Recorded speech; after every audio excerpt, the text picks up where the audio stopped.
want to make sure. Graduated last in your class, not first in your class. God, I want to make Mr. sure. President, can you let him finish, sir? No, he doesn't know how to do that.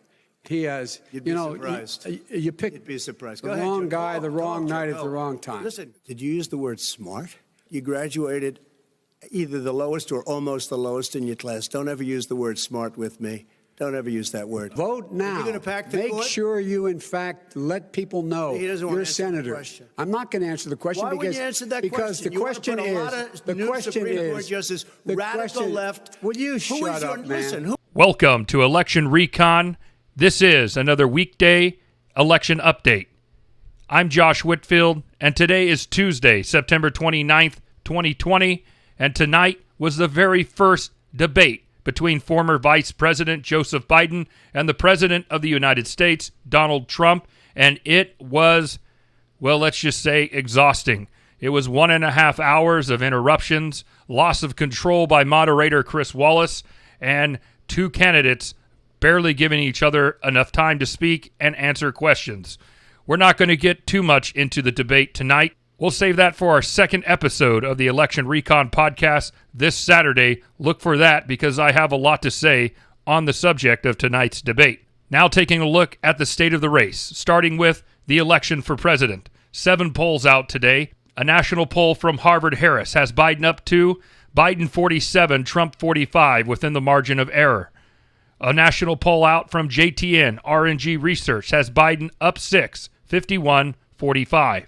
A poll in the state of Wisconsin from Susquehanna has Biden up 2, 48-46 within the margin of error. A poll from Susquehanna in the state of Arizona has the race a dead heat, Biden 47, Trump 47.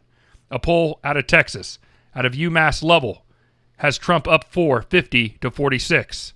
A poll in the state of Georgia from Quinnipiac has Biden up 3, 50-47. And finally, a poll out of North Carolina from UMass Level has Trump up 1, 49-48. In our predictive model, the state of North Carolina flips from tilt Biden to tilt Trump due to voter registration data and polling.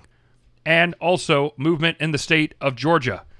Georgia has moved from lean Trump to tilt Trump, bringing our state of the race election recon projected scoreboard to 291 electoral votes for Joe Biden, 247 for Donald Trump.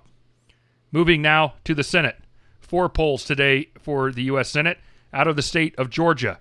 In the race of incumbent Perdue versus Democrat challenger Ossoff, the Democrat Ossoff up 1 in a Quinnipiac poll, 49-48, within the margin of error. A poll out of the state of Texas today. Incumbent Republican Cornyn versus Democrat challenger Hagar. This is a UMass Level poll, has Cornyn up 10, 50-40. A poll out of North Carolina, where the Democrat Cunningham is challenging Republican incumbent Tillis. This UMass Level poll has Cunningham up 6, 49-43. And lastly, out of the state of New Hampshire, where the Democrat Shaheen is being challenged by the Republican Messenger. Shaheen is up 19 in the poll, 56-37. Our model had no movement today, leaving the election recon predictive scoreboard 51 Senate seats for Democrats, 49 for Republicans. Moving now to the U.S. House of Representatives, no polls to talk about today. 2 states have shifted in our model. First, the Indiana 5th has shifted from tilt Democrat to tilt GOP, flipping that blue to red in our model. And in the state of Alaska, the at-large congressional district has moved from likely Republican to lean Republican in the Democrats' favor. This leaves the U.S. House scoreboard for the election recon predictive model, 236 for the Democrats, 199 for the Republicans, plus 1 seats for the Republicans on the day. For governor's races, 2 polls. First, out of North Carolina, a UMass Level poll, Democrat Cooper versus Republican Forrest has Cooper up 13, 54-41. And a poll out of New Hampshire, UMass Level, has the very popular Republican incumbent Sununu versus his Democrat challenger Feltz. Sununu is up 26, 60-34. 2 states have moved in our election recon predictive model. First, New Hampshire has moved from tilt GOP to lean GOP due to the UMass Level poll. And Vermont, due to local data, has moved from lean GOP to likely GOP, another popular Republican governor in a blue state. This still leaves our election recon predictive scoreboard at 27 governor's mansions for Republicans, 23 for Democrats. Taking a look at the state of the race for state legislatures across the United States. For our upper house model, no polls, no changes, no shifts today.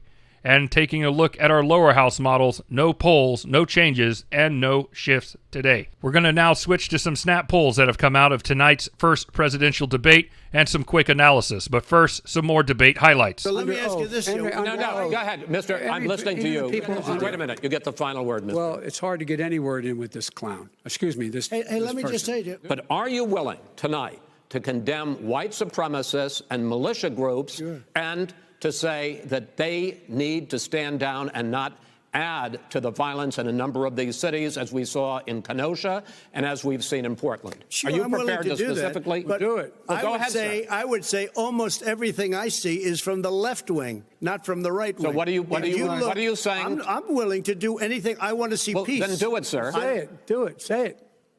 Do you want to call him? What do you want to call him? Give me a name. Give me a White name. supremacists and Who would white you like me to condemn? White Proud Boys. supremacists and right Proud militia. Boys, stand back and stand by. But I'll tell you what.